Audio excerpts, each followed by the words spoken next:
All for Avery the night I pulled her out of the stairwell. That would make it a better story. Cleaner. The kind people share at dinner parties with a knowing smile. The truth is the first thing I felt was embarrassment. Mine and hers, in equal measure, and underneath that, something I couldn't name yet. Old Marsh. I was 31, an electrical contractor working commercial builds in Halifax, Nova Scotia.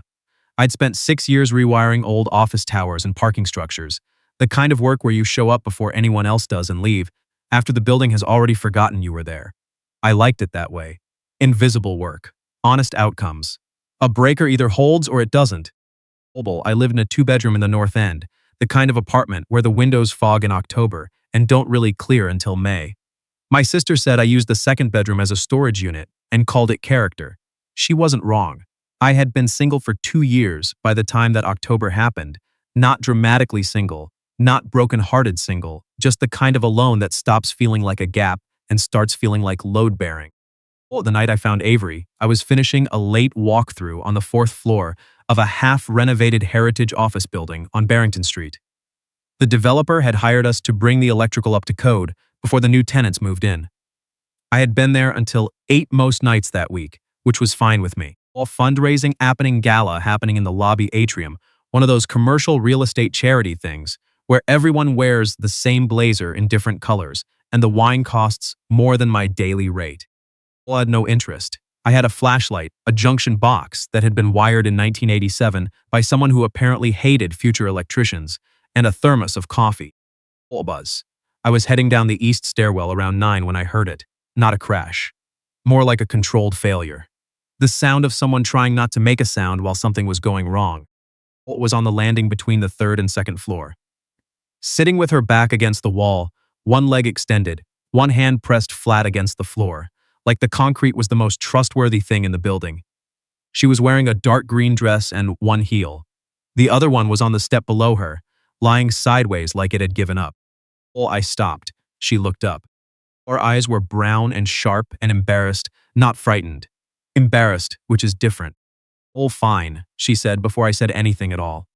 Okay, I said. Hold her ankle, then back at me. I rolled it. Forearm. On the stairs. I was trying to avoid the elevator. She said it like this should make obvious sense, then looked away like she knew it didn't. There was a situation. I sat down on the step above her landing, not looming, level. You want me to call someone? Ortman, no. You want me to go away? Bolted for a beat longer than expected. Not yet.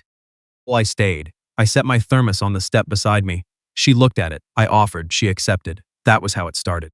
Colpitts. Her name was Avery Colpitts. She was 34, a structural engineer working for a mid-sized firm with an office on the 6th floor of that exact building, which meant she was technically my client's consultant, which meant we were in some kind of professional gray zone neither of us addressed. She had come down for the gala because her firm's senior partner had insisted and left her name off the seating chart as an afterthought. She hadn't been hiding in the stairwell about the ankle. The ankle was just when things got simpler. Or maybe 20 minutes. She stretched her leg. I handed her the thermos cap a second time. We talked about the building, the original ironwork on the staircase railing, whether the developer was going to keep the exposed brick or cover it with drywall in the name of modern finishes. She had opinions, good ones. The kind of opinions formed by actually looking at a building instead of just billing it. Helped her back to the 2nd floor eventually, offered to call her a cab, offered to find her a chair. She declined both, said she'd sit in the lobby for a few minutes, then take the elevator up to grab her coat. Or she went through the door she turned. Thank you, she said, for not making it a bigger thing. I said it was no problem. Did once, and that was it. Except 2 weeks later a note appeared in the electrical room on the 4th floor, tucked under the flap of my work bag. On a sticky note, in handwriting that pressed harder than necessary, your junction box on panel C4 has a loose neutral. Thought you'd want to know before sign-off. AC. We'll check the panel. She was right. Note back, fixed. Thanks, see ya. Another. You're welcome. The brick stays, by the way. I convinced them. It made me smile. In an empty electrical room in a building no one was living in yet, which felt appropriate. Holsted eventually. Coffee, once in November. A walk along the waterfront in early December, when the harbor was the color of pewter and the wind made everything shorter than it needed to be. She didn't talk about the gala. I didn't ask. People were allowed to have things they didn't want to explain right away. Well, then in January, she called me at 11 at night. Well, not a text, a call. In my experience, calls after 10 either meant something had gone wrong or something was about to. Sorry, she said. I know it's late. Ole, I sat up. What's wrong? Pause. The kind that costs something.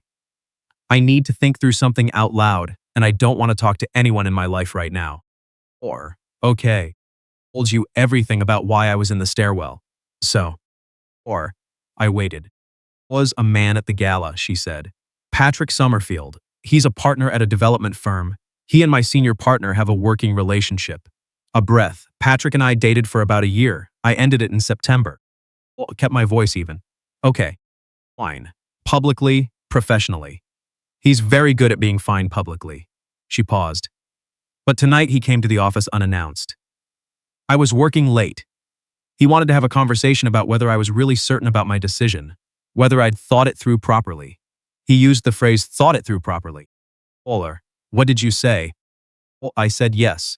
I had thought it through, and I'd appreciated the time we'd had, and I needed to get back to my drawings. The whole interaction was maybe 8 minutes. When he left, I sat in my chair for another 20 minutes not moving. Olmrent. Because. Oh, she exhaled slowly. Because he's the kind of person where nothing is ever clearly a threat.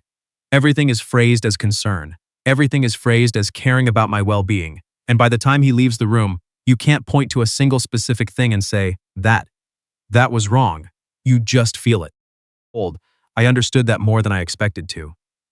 I had worked in enough buildings to know that damage wasn't always visible.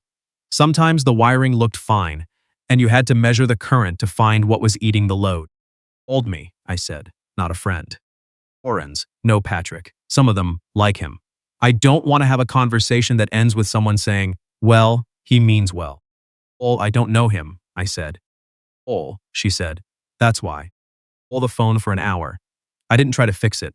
I just let her talk until her voice settled. By the end, she sounded tired but different, less like she was carrying it solo. Oh well, she thanked me and said goodnight. Morning, she texted. Sorry for the late call. I'm okay. Don't apologize for it. Older things. 3 days later, Patrick Summerfield walked into our site office on the 4th floor of the Barrington building. Logging materials. He was in a navy coat, the expensive kind, not conspicuous but designed to look unconsidered. He looked around the site office like a man who walked into rooms owned by other people and reclassified them without asking. Marsh Electrical? He said. Olt. Caleb Marsh, yeah. Patrick Summerfield. He didn't offer a hand. I have an interest in this project. The development group I partner with holds a stake in the building. Oltfam. Okay. Over. I understand you've had some communication with Avery Colpitts. He said her name with a precision that had too much weight in it. She consults on structural for the tenant build-out. We've worked together before. I've met her, yeah. His expression stayed pleasant. That was the tell. I just want to make sure the team on this project is operating with the full picture. Avery is talented, but she's been going through a difficult period personally. Sometimes that affects professional judgment. Hold my pen. That's so. I'd hate for any contractor relationships to get complicated, he smiled. One of those smiles. That was technically a smile. I'm sure you understand. I looked at him for a moment. I appreciate you coming by, I said. I'll keep doing my job. Hold the smile. Of course. He left. Photo of his business card with my phone. Then I wrote down the time, the date, and what he had said, word for word, in the back of my site notebook. Old Avery from the parking garage. She picked up on the second ring. Old Summerfield just came to my site office, I said. The silence that followed was not surprise. It was the silence of someone whose worst estimate had just been confirmed. Orfro, what did he say? I read her exactly what I'd written down. When I finished, she said, very quietly, he said I have bad professional judgment. Said, you're going through a difficult period. Contractor I've been talking to. Her voice had gone still, not quiet. Still. Did he mention the building stake? Yeah. Real. His group does hold a partial stake. A pause, which means he technically has some access to the project communication channels. Aw, which means he may have seen your name in my site reports. All there. Yes. Walled against the concrete wall of the parking garage. A car pulled in, turned, parked. Normal afternoon sounds. Avery. Well, no, she said. All in time. The office. Now this. Alder handle. I know. Well, something else I should know? Something that would explain why he's this careful about it. Pause before she answered was long enough that I stopped looking at the parking structure exit and just waited. Firm is in the middle of a contract renewal with his development group, she said. It's a significant contract, worth enough that my senior partner cares about the relationship more than he would normally. She exhaled. When I ended things with Patrick in September, I didn't know the renewal was coming up. Or I didn't know how much it mattered. He never told me until after. Oh, there it was. Well, he thinks that if I say something, if I make this official, it becomes a conflict of interest issue for your firm, and the contract is at risk, I said. Or he's positioned it that way, with my senior partner, yes. Partner said something? Fong. Well, he said I should be careful about creating friction right now, that Patrick is a good partner to the firm, that I should give it some time. Her voice had gone flat. The way voices go flat when people have been told something reasonable sounding enough times that it starts to feel like the truth. He said Patrick just cares about me. All thought about the business card, the notebook, the timestamp. A lawyer? I asked. Almost laughed. I'm an engineer. I know 2 lawyers and they both do real estate. All of anyone outside this whole circle? A friend Patrick doesn't know. A family member outside Halifax. All a beat. My cousin Jess is in Dartmouth. She works at Dalhousie. She's completely outside all of this. Sir, can you call her? Pulse? Yes. Call her tonight, I said, not to make a decision, just to have one person who knows the full story. Pause. Caleb. Mo. Yeah. Wrote it down. While he was still in the building. Force of habit. Every site issue gets documented. Quiet for a moment. Thank you, she said, for not telling me I'm overreacting. Well, I didn't answer that directly. I'll send you a photo of the notes. Told her cousin Jess that night. Old Jess, as it turned out, had a friend at a Halifax employment and civil law firm named Kate Arsenolto. Avery called Kate 2 days later. Kate listened for 40 minutes, asked questions that didn't have easy exits, and said, "You're not describing a romantic situation. You're describing a professional one that someone is keeping romantic to avoid accountability." Or texted me after the call, she said it out loud. Replied, "Good." Followed wasn't quick. I want to be clear about that because things in real life are not quick. There was a second meeting with Kate.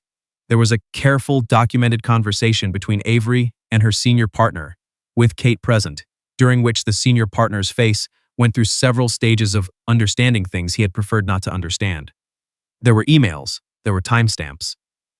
There was my site notebook, which Kate photocopied and called unusually thorough. Involvement with the Barrington project was quietly reviewed by the development group's internal board once the documentation existed in front of people who couldn't pretend they hadn't seen it. The contract renewal at Avery's firm went through, and Patrick was not part of the account management team on the other side. Someone else handled it. Well, he didn't disappear. That's not how it works. He still existed in the same professional city, still attended the same industry events, still had the same business cards. But the quiet access he had maintained, the ability to walk into rooms, leave messages with partners, arrive unannounced in office buildings, that ended. Avery was the one who made it end. She sat across a boardroom table from people who had preferred things, managed quietly and said what she knew out loud. Not everything. Not the parts she couldn't prove, the parts she could. That was enough. All I know, because she told me afterward, standing in the parking garage of that same building where the whole thing had started. It was forever by then. Exhaust fog and yellow light. She had just come from the meeting. Orm, it's done, she said. How do you feel? Maphilian all about it seriously, the way she thought about most things. Like I proved a load calculation that everyone else was pretending didn't matter. It was so entirely her that I didn't say anything for a second. Then she said, I told Kate about the stairwell, how we met. She said it was very on brand for me to meet someone honest in a place I was hiding. Owner, you weren't hiding. Or, I was a little hiding. Avoiding an elevator. I form of hiding. Walked out of the garage. The harbor was visible at the end of the street, dark and flat, and doing what Halifax harbors do in February, reminding you that cold has a permanence that comfort doesn't. Hold of the candle, she stopped at the corner. "Oh, I want to take you to dinner," she said. Not as a thank you. I already said thank you. Just as the next thing. Looked at her. "Yeah," I said. "Okay." All was at a small place in the South End, the kind of restaurant where the menu is handwritten on a chalkboard and changes with whatever the supplier drops off. We talked for 3 hours. Not about Patrick, not about the building, not about documentation or contracts. About her family's house in Lunenburg. She'd helped her father restore one summer in university. About how she'd become an engineer because she wanted to understand why things stood up, not just whether they did. All about the second bedroom I was using as storage and whether I'd ever actually unpack it. All, I said probably not.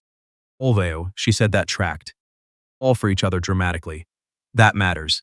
I did not become her rescuer. She had rescued herself, with help from Jess, from Kate, from a process that took patience and precision. I was a contractor who had documented a conversation and answered a late phone call. That was the size of what I did, and she never let me make it larger. What I was, by that spring, was someone she chose to keep around, which turned out to be worth more to me than I'd expected. Old Arrington building opened to tenants in April. Avery's firm had 3 floors. I rewired the 4th and 5th. We crossed paths in the elevator a few times the week of tenant move-in, nodded like professionals, and went for coffee after work like something else entirely. Ortmer, her senior partner, saw us once in the lobby. He had the grace to look uncomfortable. Avery had the grace to say nothing, which was its own kind of statement. A summer she had shown me the house in Lunenburg. Not a formal introduction, just a drive down on a Saturday, because she wanted to check on the foundation and thought I might find the original knob and tube wiring interesting. Which I did. Her father was there, a quiet man who showed me the cellar, without being asked, which is the Nova Scotian equivalent of a warm welcome. Is him once what the house had needed most when they started the restoration. Holden, he said. Someone to just tell the truth about what was actually wrong. Most people who looked at it told us what they thought we wanted to hear. Holt glanced at Avery. She was looking at the ceiling joists. "Oh, that's usually the most expensive part," I said. "Oh, yes," he said, "but the only worthwhile one." 2 years after the night I sat down on those stairs, we moved into a place together in the North End. Bigger than mine, smaller than hers. Right distance between the harbor and the neighborhood she'd wanted to be in for years. I finally unpacked the second bedroom. She stood in the doorway watching and said it looked better already. Hole and tube wiring was, predictably, a project. Old. She helped, better at the diagnosis than she let on. Or maybe the same amount as she let on, which was plenty. Once, about a weekend project that ran 6 weeks and ended up going over budget. She said I should have given her a more realistic timeline. I said she had approved the scope. We were both right, which meant we had to actually talk it through instead of winning, which we were both still learning. Marn, it went fine. I'll think about that staircase landing sometimes. The way she said not yet when I asked if she wanted me to leave. Not no. Not please stay. Just not yet, which was a door left open exactly the right amount. Boredom people, when they're in the middle of something hard, will tell you they're fine and mean it as a wall. Some will tell you they're fine and mean it as a door. You can't always tell the difference until you wait. All that's it. Avery had meant it as a door. In hand, I was glad I hadn't walked back through it. Or been in a situation where the danger wasn't loud, where it was quiet and reasonable sounding and dressed very well, and the hardest part was getting one other person to just hear it without explaining it away. Tell me about it in the comments. And if this story stayed with you, leave a like and subscribe. I'll be back with another one. I think about Patrick standing in my site office sometimes. The navy coat, the smile that was technically a smile, the way he used words like difficult period and full picture, phrases that sounded like concern but functioned like pressure. Nothing he said was loud. Nothing he said was obviously wrong. And that's what I kept turning over afterward. How much damage a person can do while remaining perfectly reasonable sounding. Holt stopped. It wasn't a dramatic confrontation. It was a notebook, a timestamp. A phone call I answered at 11 at night because something in Avery's voice told me the polite thing to do would be the wrong thing to do. I'm not saying I acted out of pure instinct or some clear moral compass. I'm saying I had watched enough buildings try to hide their own problems that I knew what it looked like when something was being quietly managed instead of actually fixed. Knowledge came from paying attention over years, from caring about getting things right more than getting things done fast. Or had that same quality. She's the one who noticed Patrick's business card in my notebook before I even mentioned it. She's the one who called Kate and stayed on the line through questions she didn't want to answer. She already knew the truth about what had happened. What she needed was to find out whether saying it out loud would cost her everything or just something, and she had to decide that for herself. No one could do that part for her. Well, what I've come to believe, from watching her go through it, and from the smaller version of it I've been through in my own work, is that integrity isn't something you perform in the big moment. It lives in the smaller ones. The time you write something down even though you don't know yet if it matters. The time you don't soften what you actually saw to make the conversation easier. The time you say not yet when someone asks if you want to be left alone. Because you're scared, but you're not done. Moments are the ones that decide the outcome. Long before the boardroom, long before the formal meeting, long before anyone is watching. I also think there's something important in the way Avery used her actual expertise. She didn't play small because the stakes were personal. She applied the same rigor she'd bring to a load calculation. What do I know? What can I document? What's provable? What's enough? Intelligence, the useful kind, isn't about being the smartest person in the room. It's about not abandoning what you know how to do when it's your own situation on the line. Well, she could have let the emotional weight of it make her imprecise. She didn't. And the persistence part that I watched up close. It took months. There was no single moment where everything flipped. There were emails. There were pauses. There were days she went quiet. And I knew better than to fill the silence with reassurance she hadn't asked for. She kept going not because it was easy, but because stopping would have meant accepting a version of events that wasn't true. That kind of steadiness is the hardest thing. It doesn't look like strength from the outside. It mostly looks like someone just continuing. Holt had access because people let him have it, not out of bad faith, mostly out of convenience, and a preference for smooth over honest. When Avery made it inconvenient to keep pretending, the access went away. That's the whole story, really. Not a miracle. Just someone choosing not to be managed quietly, one careful step at a time.